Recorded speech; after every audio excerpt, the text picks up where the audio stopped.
Today I'm beginning the New Testament, and I'm going to start with the book of Matthew. Not because it's necessarily the first book of the Bible. I have another reason I wanted to. But I want to also continue in the same vein of thought, as if it was connected to, we just finished Daniel, or historically finished Nehemiah, or if you want to go biblically, we finished Malachi. Take the same thought process. Don't shift gears. Still use everything you've learned in the Old Testament to discern the New Testament. Sometimes we will take conclusions of the New Testament and superimpose them into the Gospels or into one another, instead of letting the truth that's come for us like a wave now wash over and show us what's in the New Testament. Looking at it as if we were the same Hebrews who were studying the Old Testament. I did this for myself. I wanted to follow the books as they were written. So if I were, let's say that I saw Christ crucified or heard he was crucified, and I was about the same age. You know, he died when he was 32. Let's say I was 32 also. A lot of people were. And so what Bible book would I read first? What Bible book would be available second? What Bible book would be available third through the 29 books of the New Testament? Now we can trust these books because they were the books were accepted as canon in the first century. So it's not like I said 29, I meant 27. These 27 books of the New Testament, they were accepted as canon early on by the apostles and by those in the first and second century. Eusebius of Caesarea talks about them being accepted. There's a lot of history for this. If you read Ignatius, you read Clement, you read some of these guys in the first and second century, it is accepted. It isn't like the New Testament got canonized 300, 400, 500, that far down the road. It was actually set up. These are the books. They knew the false books. They knew the other books. And they did not accept certain books for their reasonings. So these 27 hit home, and they add them to the 39, which gives us the 66. So I have a chart I made which shows all the books. I show the book. I show the year that we believe it was written. I show the person who wrote it. I also have a year when all the disciples, the apostles, died. So you see that, you'll look at this in a minute and I'll go through it. Many things that happened, you know, this was slow and sequential. We have, for example, Jesus died in the year 32. We have James dying in the year 44. Philip dies in 54. James the Less in 63. Mark in 64. In 69, we lose everybody else. Peter, Paul, Matthew, Thomas, Matthias, Thaddeus, Nathaniel, Simon the Zealot.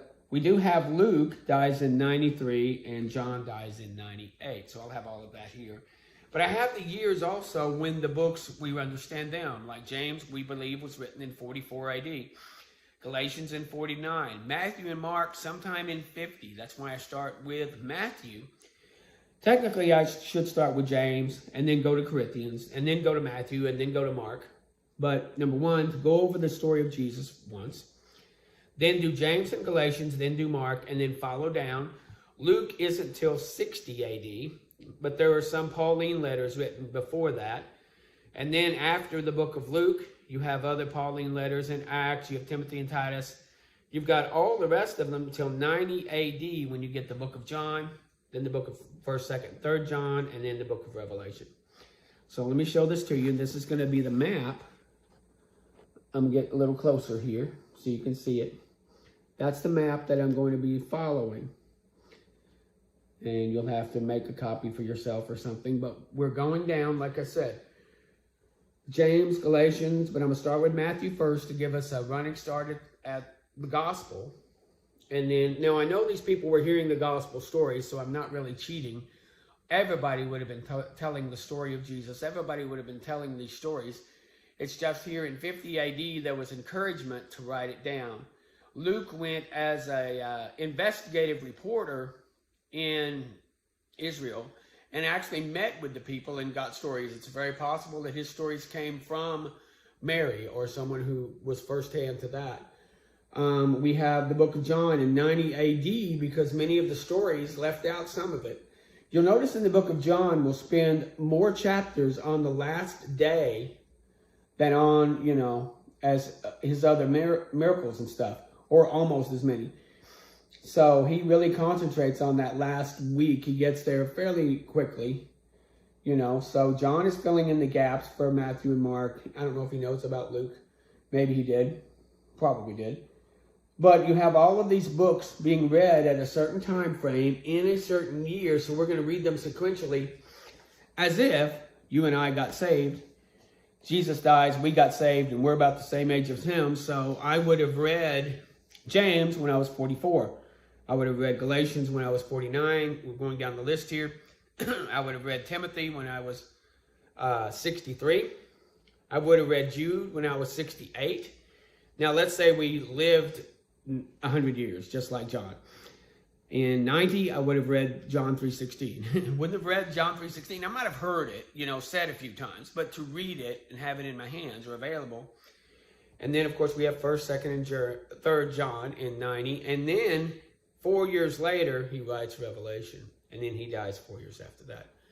So if we read this with them, we wouldn't do Matthew, Mark, Luke, John, Acts, Romans, 1st and 2nd Corinthians. That's just how we put it together for codification purposes. We do the Gospels as a group. We do a history book. We do major Pauline letters. Then we do other writers. Then we throw Hebrews in there. And then, you see how it fell in. But historically, you wouldn't have read Revelation until you were 94 years old. You would have had most of your Christian life without the book of Revelation. You'd have lived most of your Christian life without the book of John. So, all that said, also, when I go through the New Testament, I might not pick it to pieces like I did the New Testament because it's pretty well known. I don't have to say, okay, the lost coins, let me tell you what it means. Most of us have heard sermons. Most of us know these stories. I'm going to just hit the high points, but also try to make it interesting. It isn't just this is this and this is this. But I'm not going to do an in-depth thing like when he gets to the Beatitudes. Let me stop at every blessed be and explain it to you. Well, you can read this for yourself. This is also to encourage you to read this for yourself. All of these have been to read them for yourself. I love what we do here. I once heard that there was a Jewish man who didn't know who Jesus was, literally. He thought he was a stone god or something. And someone told him about Jesus was connected to Abraham, to the Jewish faith, and he didn't believe it. He opens the Bible, looks at the first verse. The book of the generations of Jesus Christ, the son of David, the son of Abraham, and it floored him. Now, the interesting thing about having a genealogy, and Jesus has two, and I've mentioned before, one of them here and one of them in Luke. They are the same genealogy. One is not from the dad and one from the mom. You get the idea that one is a legal genealogy, one is a family genealogy. You get the idea that he was raised by a step-grandfather. In other words, Joseph would have had a step-grandfather. He was probably sired by one man but raised by another. Something happened, and his genealogy went up a different way. But legally, he went up one way. I mean, I'm kind of that way. My biological dad was named Doyle, but my stepdad was named Bill. And legally, I could be considered in Doyle's line because that's hereditary.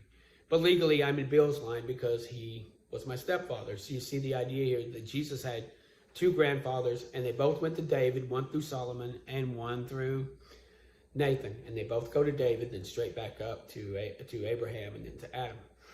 But we see this running down, and when we do it, we get a Old Testament Bible study. That's the wonderful thing about having done the Old Testament up to this point. It's because we get an Old Testament Bible study when I talk about Abraham, Isaac, Jacob, Judas. You remember him with Tamar. And then he had two sons. And we go through them and we see other names. And here is Boaz. We heard about him. And Ruth is mentioned. Obed begat Jesse. And there's David the king. And we go to Solomon, and he does mention that the wife of Urias, I mean, we're not going to get away from that adultery. Bathsheba was not David's wife at the time. I mean, so we had the wife of Urias was there. We're not going to forget what David did. Solomon. Then we have Rehoboam. Remember the splitting of the kingdom, Jeroboam and Rehoboam. Then we run down through to Asa and Jehoshaphat and Joram, Jotham. We go through here with Hezekiah, Manasseh. Now they had these Hebrew names also. So you sit there, some of the readings are a little different. And we go down to Jeconiah. Remember him, Jeconiah? He was the last king we talked about in depth, that he was put in captivity, and that's how Jesus' line went from Abraham up through the captivity and back. He also mentions Zerubbabel in here. And it says here that they were carried away to Babylon. And in 12 it talks about coming back with, they came back with Jeconiah from Babylon. And so we have all those here. And he goes through other people here that we really haven't seen. And Jacob begat Joseph. We're here in 16, the husband of Mary. And we go into this. Now, one thing is interesting that Matthew notes. Now, Matthew was a tax collector. He would have had these roles available to him. Everybody knew their lineage. I mean, their lineage, again, was tied to their right to be in the land, their right to participate in Judaism. Their right to be a Jew was tied to them connecting themselves to the family. So everybody knew this. I mean, to us, it sounds like, oh, it'd be hard to memorize all those names. Well, I mean, most of us can name, our favorite TV shows. We can name all the football players of a certain year, I've got several TV shows and things where I could name all the actors. This would be easy to memorize. In fact, most of us in here have about half of it. So it has him going here. And he goes back to Abraham, where in Luke, he goes all the way back to Adam. And Luke is dealing with the human. Here he's dealing with the legal. When Jesus comes back and takes his rights, he will be doing it legally. He will not be usurping. He will not be taking authority. He will not be just being a squatter. He will legally take authority. And so we have the story here. It's 14 generations from Abraham to David. There's 14 generations from David to the Babylon and 14 generations from Babylon to Christ. Interesting thing thrown in there. I'd say our God is a very precise God. And the birth of Jesus is told here, just like this is not the Luke rendition. We don't get that for another 10 years. So this is the Matthew rendition, very quick. His mother was espoused to Joseph, and the Holy Ghost came, and she was with child. Joseph wanted to put her away, but the angel of the Lord said, don't do that, because what she has is from the Holy Ghost, and you'll call his name Jesus. And he even mentions, he knows his Old Testament pretty well. He mentions Isaiah, and a virgin shall be with child. Now, again, in some of the newer versions where they say a young woman, well, the word here in the Greek is virgin. So if you're going to look back and see which Bible is more exact, more clear, more correct, you would go with the one that says virgin. And you'll call his name Emmanuel. And Joseph was raised from his sleep, and he went and he took the babe, he took the woman to be his wife. Chapter 2, we have the story of the wise men. Don't have to go through that one too deeply. We all know the story. Jesus was born in Bethlehem, but the wise men came. And we're not saying he got there the same night, which is our tradition. We kind of made that up. In here, you'll find also that they say young child, not babe. Young child is different. And now child, remember, when Abraham took Isaac up, he said, I'm going with the child. Child is my son, of course, my child, the child of me. But also, it's usually someone who's younger.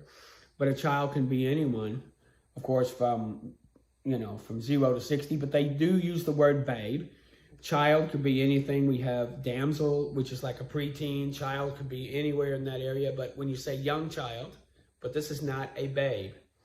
We get the idea also later on when Herod kills all the 2-year-old boys, all the 2-year-old children, actually, because he doesn't know the gender.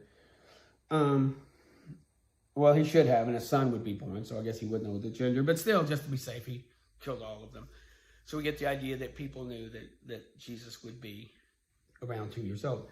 So we get the idea of the wise men coming, and they go to Herod, and they talk with him. And, of course, there's the one where they go to Micah 5:2 and find out he's supposed to be born in Bethlehem, Ephraim. It's interesting how the enemies of God and the enemies of Christianity sometimes will know the Bible better than the believers to go against it. or at least try to. Here, they're believing that a Messiah will come out of Bethlehem Ephratah. And Herod is an Edomite. Remember? Edom, Saul, Mount Seir. Remember back in the, not Saul, Mount Seir from Edom that was in the south. Remember Ammon, Moab, and Edom. Edom's on the bottom. That he was an Edomite. He was from the line of Esau. And so here, he comes in. And so he's a pretty bad guy.